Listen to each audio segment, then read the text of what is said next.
Dernière propriété, l'inégalité de bien-aimé de Chebyshev.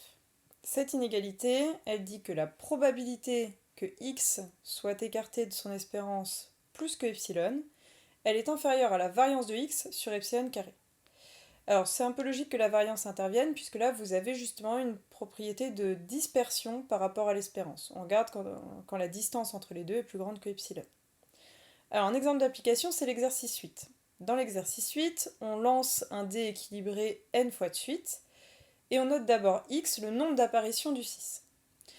Ça c'est une loi usuelle, c'est une binomiale de paramètres n, un sixième, donc vous connaissez l'espérance et la variance. Je définis ensuite y, qui est la fréquence d'apparition du 6. Y c'est juste grand X sur petit n, parce que vous regardez le nombre de fois que ce 6 est apparu, et vous divisez par le nombre de lancers.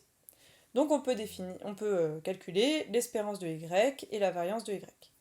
L'espérance de Y, on trouve un sixième, ce qui est normal si vous répétez plein de fois l'expérience, vous allez avoir en moyenne, une fois sur 6, un 6. Et la variance vaut 5 sur 36 fois n, et là on peut se rendre compte que quand n devient grand, la variance devient petite, à savoir on va se rapprocher ici a priori de votre moyenne qui est un sixième. Donc c'est ça qu'on veut estimer dans la question 3. La question 3, on vous demande d'estimer Pn, qui est la probabilité que y soit proche de sa moyenne, un sixième, à 0,1 près. Ça peut exactement se réécrire sous la forme P de y moins E de y, puisque 1 sixième c'est E de y, est plus grand que 0,1. A priori, cette probabilité, elle va devenir petite, puisqu'on sait que si on lance plein de fois le dé, y va être proche de 1 sixième, donc a priori, la distance entre y moins 1 sixième va devenir plus petite que 0,1. Pour estimer au bout de combien de lancers cette probabilité est assez petite, on va essayer de regarder quand est-ce que Pn est plus petit que 0,2, autrement dit, quand est-ce que cette probabilité-là est plus petite que 0,2.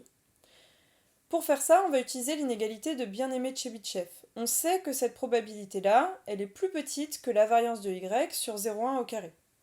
Donc pour que ceci soit vrai, il suffit d'avoir ce terme-là plus petit que 0,2. On remplace et le calcul nous donne qu'il suffit de 70 lancers pour avoir Pn plus petit que 0,2. Alors attention, il n'y a pas du tout équivalence là dans ce passage-là. C'est si ce truc-là est vrai qu'on peut en déduire que Pn est plus petit que 0,2. Mais l'inverse n'est pas vrai. Donc essayez de bien comprendre cette question-là. Elle n'est pas évidente. Il y a plusieurs variables, le n, le y, le 0,1, le 0,2.